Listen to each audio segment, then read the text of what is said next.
شخص جمعہ کے دن اپنے والدین کی زیارت کرنے کے لیے قبرستان جاتا ہے، اللہ تبارک و تعالیٰ فرشتوں سے فرماتے ہیں شخص کے لیے لکھ دو کہ یہ شخص بر ہے۔ وہاں لفظ بر کا آیا ہے، یعنی فتح کی، زیر کا ذات نہیں ہے۔ بر کا مطلب ہوتا ہے بلائی اور بر کا مطلب ہوتا ہے بلائی والا۔ یہ مصدر یا حاصل مصدر ہے، اور دوسرا بر صفت مشبہ ہے۔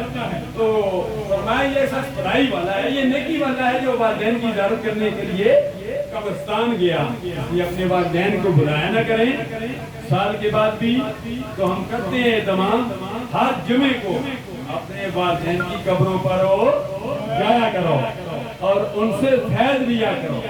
ان سے فیض دینے کا بہترین طریقہ یہ ہے کہ قبروں پر جاؤ، اگر قبروں پر نہیں جا سکتے ہو تو ہر جمعرات شریف کروائیں اپنے اپنے گھروں میں لوٹتی ہے، یا جمعے کو اپنے والدین کی رکوع ایصال ثواب کرتے رہا کریں۔ کبھی والدین کو نہ بھولیں، والدین تمہارے لیے رحمت بھی ہیں، اللہ تبارک و تعالیٰ کی طرف سے نعمت بھی ہے، رحمت بھی ہے، نعمت بھی ہے۔ آج رحمت اور نعمت جو سایہ تھا طارق محمود عباسی صاحب، حامد محمود عباسی صاحب، ان کے سروں سے یہ سایہ اٹھ گیا۔ آج ان کے والد گرامی پیر صاحب دیوبند شریف کے خلیفہ مجاز الحمدللہ ان کا سایہ ہے۔ اللہ تبارک و تعالیٰ ان کا سایہ قادر قائم دائم رکھے۔ مرحومہ تو چلی گئی، آخری بات پھر اجازت چاہتا ہوں، مرحومہ ہیں یا میں ہوں یا آپ ہیں، ہر بندے کے دائیں بائیں فرشتے بیٹھے ہوئے ہیں، جنہیں ہم کہتے ہیں کرامن کاتبین۔ دائیں طرف کرامن کاتبین، دائیں بائیں دونوں طرف بیٹھے ہوئے ہیں۔ تو یہ فرشتے کہاں جاتے ہیں جب بندہ فوت ہو جاتا ہے؟ ہم سرکار سے پوچھتے ہیں، سرکار اپنے اقرار صلی اللہ علیہ وسلم نے خوبصورت جواب دیا۔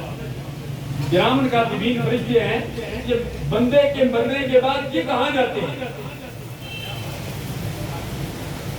امام الانبیاء علیہ تحیت و ثنا نے فرمایا کہ دائیں بائیں جو فرشتے کرام کاتبین بیٹھے ہوئے ہیں، جب بندہ دنیا سے چلا جاتا ہے تو فرشتے اس کی قبر پہ جا کے کھڑے ہو جاتے ہیں، قیامت تک ذکر خدا کرتے ہیں، ذکر مصطفیٰ کرتے ہیں، اور قیامت کے دن جب بندہ اٹھے گا اس کی نیکیاں پہاڑوں جتنی ہوں گی۔ بندے سے پوچھا جائے، بندہ کہے گا یا اللہ اتنی نیکیاں کہاں سے آ گئی؟ فرمایا جو کرام کاتبین سے قیامت تک تیرے لیے دعائیں مغفرت کرتے رہے، فَيَقُولُ بِدُعَائِ وَلَدِكَ، اور تیری اولاد تیرے لیے دعائیں مغفرت کرتی رہی، اس لیے تیری نیکیاں پہاڑوں جتنی